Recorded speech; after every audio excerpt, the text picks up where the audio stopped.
Bonjour chers auditeurs désireux d'épanouissement. Je m'appelle Stéphanie. Sur cette chaîne et sur mon blog profondelégèreté.com, j'aborde divers sujets de développement personnel, je partage des conseils et astuces pour être mieux avec soi-même, mieux se connaître, mais aussi pour devenir un meilleur parent et accompagner au mieux son enfant dans sa construction. J'espère que chacun y trouvera de l'inspiration. N'hésitez pas à vous abonner pour suivre les prochaines vidéos et à activer la cloche pour recevoir les notifications. Se sentir bien dès le matin sans en faire des tonnes ? Oui, c'est possible. Vous voulez démarrer la journée avec le sourire, sans vous lever avant le coq, ni prendre 3 heures pour faire 10 000 activités au saut du lit ? Voici 7 petits gestes très simples à faire entrer dans votre routine matinale pour ressentir un réel bien-être dès votre lever. 1. S'étirer pour mieux se réveiller. Après une mise au repos de plusieurs heures durant la nuit, le corps a besoin de se réveiller, tout comme votre esprit. Il doit émerger et se remettre en mouvement progressivement. Durant le sommeil, vous vous refroidissez et êtes très peu mobile. Donc au réveil, vous avez besoin de vous réchauffer et de dégourdir vos membres. Avez-vous déjà observé un chat qui vient de s'éveiller ? Eh bien, il a tout bon. Accompagné d'un franc bâillement, laissez votre corps se déhancher comme bon lui semble. Dos rond, dos creusé, on tend les bras très haut au-dessus de la tête, on allonge les jambes et on savoure le bonheur d'étirer tous ses muscles de bon matin. Et hop, c'est parti pour une nouvelle journée en pleine forme et bien réveillée. 2. Respirez profondément pour amorcer la nouvelle journée.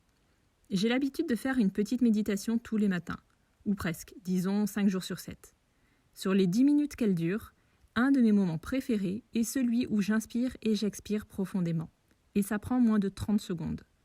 Alors mon conseil numéro 2, qui je l'espère vous procurera autant de bienfaits qu'à moi, est de faire 3 grandes respirations avant d'entamer votre journée. Inspirez lentement par le nez, en gonflant bien les poumons, puis soufflez pour vider l'air autant que possible, comme un ballon qui se dégonfle. Vous pouvez même faire un grand « ah » pour relâcher un maximum. Je comparerais ça à une remise à zéro. C'est une façon de réinitialiser le corps et l'esprit pour commencer une belle journée. 3. Boire un grand verre d'eau pour remettre en route son corps. Après de longues heures sans hydratation, l'organisme a besoin de refaire le plein d'eau. Alors, au saut du lit, ou encore mieux avant de se lever, prenez un grand verre d'eau à jeun. Cela permet de remettre en route les organes, réactiver le métabolisme et se débarrasser des toxines. 4. Sourire pour se sentir bien dès le matin. On dit que la journée se passe comme elle a commencé. Alors, si on souriait dès le réveil ? Vous venez de vous lever, vous êtes encore un peu fatigué et vous n'avez pas du tout envie de sourire ? Pas de problème, il peut venir de l'intérieur. Ok, cela peut faire un peu bizarre dit comme ça. Pourtant, à la fin de certaines méditations guidées que j'écoute, la personne dit d'esquisser un léger sourire. Je vous avoue que certains jours, je n'en ai pas envie. Par contre, j'imagine que je souris. Et c'est là que la magie opère. Si sur mes lèvres c'est imperceptible, je ressens la chaleur que cela procure à l'intérieur de moi. Ce sont des ondes positives qui traversent tout le corps dès le matin. Alors nul besoin de se lever du pied droit, souriez tout simplement. 5. Écoutez une musique pour être de bonne humeur. Certaines chansons ont le don de vous donner une pêche d'enfer. Après les avoir écoutées, vous vous sentez revigoré et gorgé d'énergie. Pour ma part, c'est dans la voiture, quand j'emmène ma fille à l'école, que j'adore mettre des musiques qui font du bien. J'ai déjà fait un article à ce sujet, donc je ne vais pas plus m'attarder sur le sujet et vous laisse découvrir en quoi la musique est un formidable moyen pour commencer la journée de bonne humeur. Je vous aurai mis le lien en description. 6. Mangez un petit déjeuner gourmand pour refaire le plein d'énergie pour la journée. Si vous êtes de la team « jamais sans mon petit déjeuner », je vous conseille de vous en préparer un gourmand et équilibré. Pas trop sucré, facile à digérer, avec de bons aliments simples et non transformés. Vous pouvez faire varier les plaisirs, les idées ne manquent pas.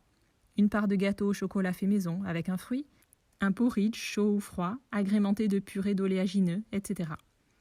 Rien de tel qu'un petit repas qui vous donne l'eau à la bouche et qui est sain pour vous sentir bien dès le matin. 7. S'habiller pour se sentir actif. Il est tentant de rester toute la journée en pyjama lorsque l'on n'a pas prévu de sortir de chez soi. En ce moment, février 2021, donc toujours Covid-19, les télétravailleurs le savent bien. J'avoue que j'avais pris cette habitude au début du confinement l'an dernier. Je ne m'habillais qu'en fin de matinée, afin d'avoir l'illusion que la nuit durait un peu plus longtemps.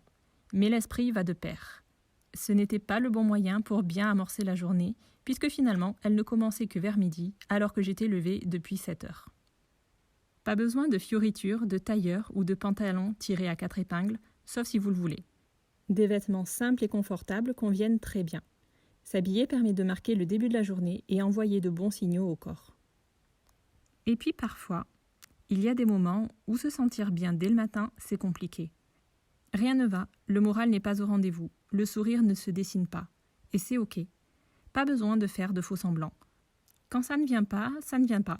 S'il est bon de se forcer un peu parfois pour se donner un petit coup de pied aux fesses, il y a des jours où on en a juste besoin de ne pas trop s'en demander, de rester au calme, en pyjama, et de manger un gâteau industriel au petit déjeuner. Ces jours-là, si vous en ressentez le besoin, pourquoi ne pas faire un petit flot de pensée afin de comprendre ce qui ne va pas ? Ou peut-être est-ce tout simplement une période de votre cycle féminin où vous avez juste besoin de plus de calme. Merci pour votre écoute. Je vous souhaite une belle journée et à très bientôt.